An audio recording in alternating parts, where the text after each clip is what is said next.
You've often heard me say in seminars and speeches I've made that we are truly God's highest form of creation, and I firmly believe that. What makes us God's highest form of creation? What separates us from all the other little creatures on the planet? You know, all the other little creatures on the planet are completely at home in their environment. They blend in.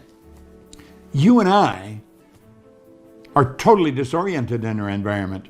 And that is because we've been given the mental faculties to create our own environment. We are truly creative beings. We have perception, the will, reason, imagination, memory, and intuition. 6 higher faculties. We have memory. There's no such thing as a bad memory. Everyone has a perfect memory. Go and buy Harry Lorraine and Jerry Lucas's book, The Memory Book. You can develop your memory to a phenomenal degree. Everyone has a perfect memory. Most of them have weak memories. Perception. It's how you see things. We know that our perception is our reality. Let's suppose I have a problem. I'll tell you what I do. I take and I write the problem out as clear as I possibly can. I write it out in such a way that if I give it to you, you'd be seeing it exactly the way I'm seeing it. I'll put it in the middle of a table, and then I'll sit and I'll look at it, and I'll say, now, is that problem in me or is it on the paper? And I work at it until I get it on the paper and get it out of me. Then I'm looking at the situation, the problem, as a challenge. It's something that I can look at objectively as a stranger might. Then I'll go and I'll sit the other side of the table. I'll physically move and I'll say, how would Napoleon Hill look at this? And I would attempt to get in Hill's energy and get his perception of it. Then I may go sit at another place on the table and I do the same thing. And I might say, how would Thomas Edison look at this? Then I might go and sit at another place and say, how would Henry Ford look at this? And I would mentally look at it and think, if I were them, how would I look at this? I guarantee you, you'll see the opportunity in the problem. That's how you solve it. That's how you use perception. You change, I like the way our good friend Wayne Dyer used to put it. He said, when you change the way you look at something, what you look at changes. Then you have the will.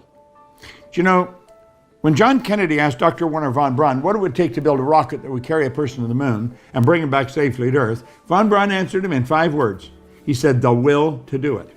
You see, the will is that mental faculty that gives you the ability to hold one idea on the screen of your mind to the exclusion of all outside distractions.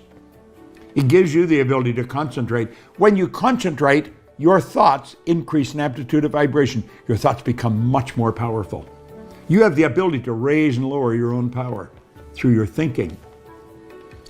Well, that's what the will is for, to hold one idea to the exclusion of all outside distractions that are begging your attention through your senses. Then we have imagination.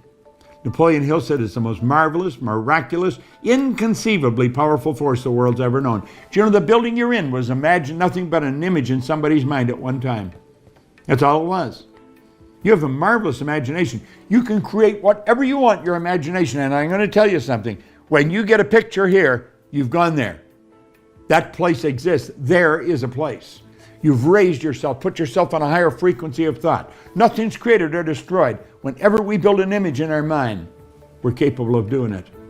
See, it wasn't too long ago when if somebody had talked about having one of these things, you'd have thought they're out of their mind. Today, they're commonplace. Imagination. Then we have reason. Reason, right reason. Most people reason away their success. Reason is where you pluck thoughts out of the ether.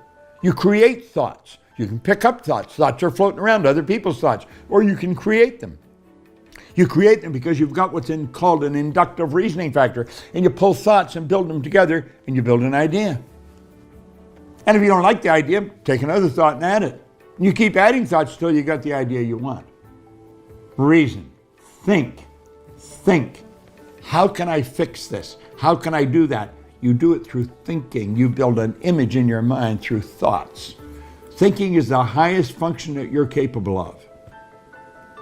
I like the way Anderson put it. He said, when we fully realize that thought causes all, we'll know there's never any limits that we ourselves do not impose. And you have intuition. Intuition is that marvelous mental faculty that gives us the conscious ability to pick up vibration, pick up another person's thoughts, to read their energy. Person's a mass of energy and a high speed of vibration. That's really what they are. And you can pick up their energy and you can read it. You can tell what's going on. Intuition is God's way of talking to you. That's where the universe, you pick up the vibrations and you can feel it. It's a marvelous, marvelous tool. I have become very intuitive. Usually when you see a person that's intuitive, you say, my goodness, they're psychic, and we look at that as a bad thing. Everyone's psychic. Psyche is the Greek word for mind. You have a marvelous mind. But understand this, the mind is perfect. It can never be damaged. The idea there's mental retardation is a misnomer. Your mind is perfect. It's a matter of developing it. So you have perception, the will, reason, imagination, memory, and intuition. There you have it. They're higher faculties. Study them.